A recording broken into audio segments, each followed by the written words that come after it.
Game 7. It's Game 7 Blevins. I'm joined with Ben Malice, who I drove up with, and a special guest, Gonzalez. Yeah, with an AWN. Really John. So we did a lot of prep. In our rundown, we decided you're going to jabber. Yeah. So let's jabber. He grabbed me before I could get the pregame pizza, which is why I'm here. No, you have to take a time out. You need to Right. get fed first before you do That'll this. happen after. Thoughts on Game 7? Is it Brett's last game? You know, there's any number of scenarios that could happen here, not only in the game, but also with Brett. And you could run down the gamut, and I wouldn't be surprised by any of it. Honestly, I don't think Brett should be coaching for his game, but we certainly keep talking about it, Right. which is ridiculous, I think. But I guess that's part of the beast. It's crazy. You've lived in Philly your whole life. I've been here for 6 months, and there's one thing I've learned is to expect the unexpected. Well, so you're basically already a Philadelphia then, because it's like in general in sports in Philly, that's how it goes. But specifically with this team, like there have been so many crazy scenarios that have unfolded during the process era, now post-process era. So yeah, I mean, really anything can happen. And yeah, I think the same goes for tonight. I think the Raptors are going to win, but if the Sixers come out and lock in, then who knows? But it's just interesting what the past 24 hours has gone from a Game 7 into Brett Brown's job security into a referendum on the process. But we're on the court now, and we're 3 hours away from it actually happening. So, are the battle lines drawn, or are there still adjustments to be made, do you think? I mean, do these guys know each other by Game 7? Yeah, I think you know each other by Game 7, and like any tinkering that you could do, probably anything that you've already dreamed up, you've tried, right? So now at this point, it's you run out your best rotation, you're going to shorten it up and hope for the best. Hope Embiid is healthy. Hope that you get the Simmons from Game 6 and not the Simmons from the first 5 games. You get Jimmy Butler and a lot of pick and roll, and keep your fingers crossed. I mean, I really, honestly, like I've gotten not only I think every single game in this series wrong, but like maybe the series itself. I had the Raptors in 6. Here we are in 7.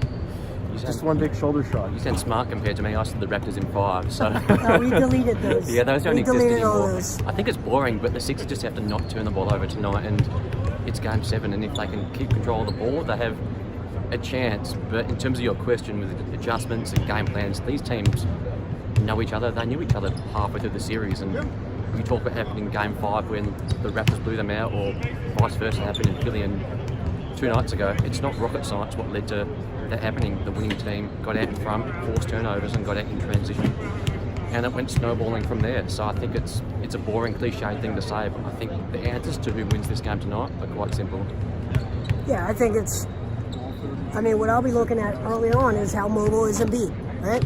Is he able to move? Is he able to force Gasol to move?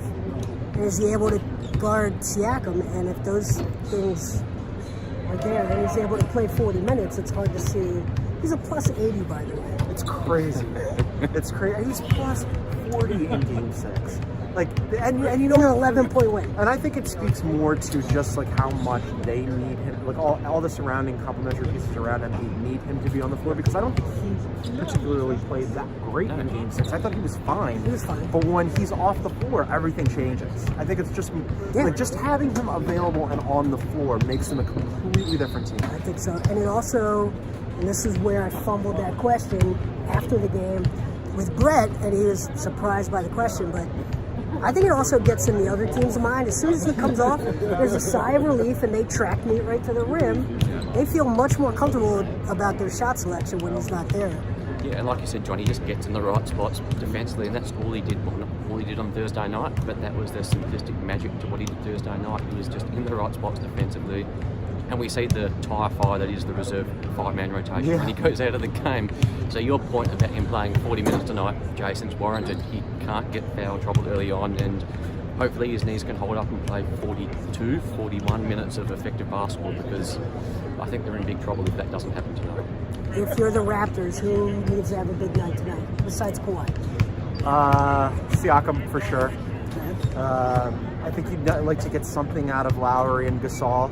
But honestly, this entire series has been Kawhi and Siakam when they win, right? And then like whatever you could piece together from your supplementary players. So if you get big games out of those two, and I can't imagine they wouldn't get a big game out of Kawhi. Even like his average games have been big games. If you get a big game out of those two, then the Raptors are exactly where they want to be. Yeah, I think that's a given. I think Danny Green's the one. If he gets off the chain and hits a couple of threes, then this place could really explode and it could really snowball really quickly. So I think the Raptors, the Sixers, have to make sure that Danny Green just doesn't get those open looks that they've been prone to giving up when things go poor defensively, because if he's jacking up shots as Pascal and Kawhi dominate inside, it could be a rough night for Philly. Do you double Kawhi at all? It was I think sort of a Brett said tragedy it in perfectly. Game You just 5, have to mix it up, and Mix it up. if you have 5 different defensive options against it, you have to just throw all of them at him at different spots and try to make him uncomfortable, because he's going to score, he's going to look like an old man getting to his mid-range and taking those shots, but just try to make it as hard as you can on him. So the winner of tonight loses to Milwaukee, or they go to the finals. Let's get through tonight. I have no idea. I want to see.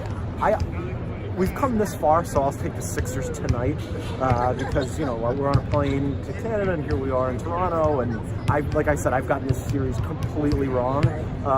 So I'll get next series wrong after I get this one wrong. Okay. And one last question: how do I watch Game of Thrones tonight?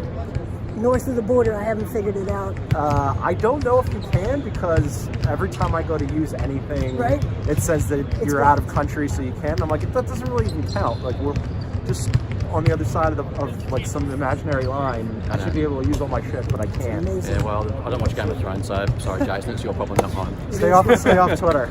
Sure. Yeah. Good Yeah, luck that's with that. that's the key. All right. Thanks everyone. Thanks John. Thank you. Thanks Ben. Enjoy the game. You're maybe going to Milwaukee. If the possibly? Sixers win, I'm on a flight to Milwaukee tomorrow night, so Oh, you going caught right it. away. You got a second win, huh? we'll Yesterday see. was We'll see what dicey. happens tonight first. Good If for I you. survive the trip home. All right, awesome. Thanks, guys. Thank you.